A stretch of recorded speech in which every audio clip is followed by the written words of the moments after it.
So the perfect practice then, in a meditative, contemplative kind of a practice, is neither attachment nor aversion. You neither hate it nor are you addicted to it. You don't have to avoid it. If you're attached to things, then you have to avoid them. You can't have one piece of chocolate because you know you'll eat the whole box.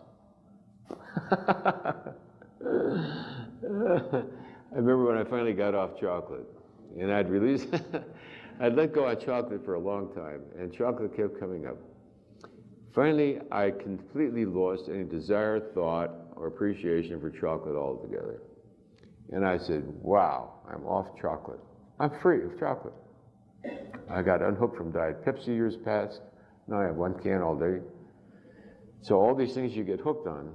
I remember when I got free of chocolate, it was hysterical. Because the very next night, the Course of Miracles group was coming out from New York, and they had about 40 or 50 of them in the house, and they brought this huge chocolate cake.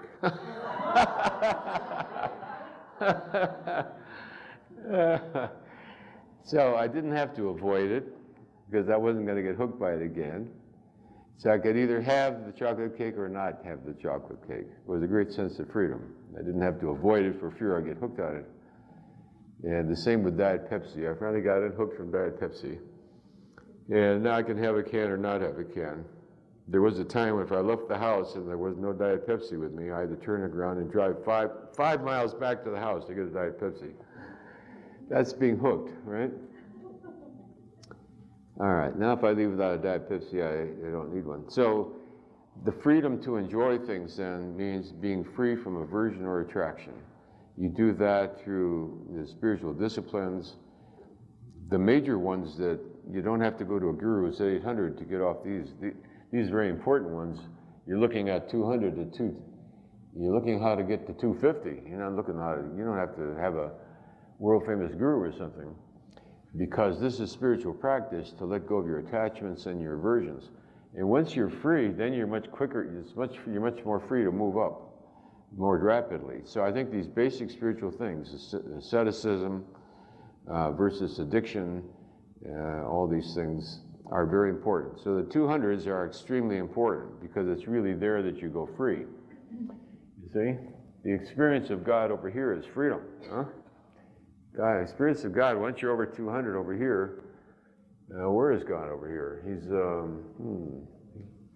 well, he should be around 200, right here, about around in here.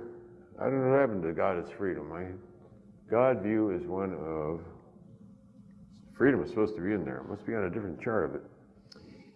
About 210, you experience God as freedom. You suddenly own your own freedom.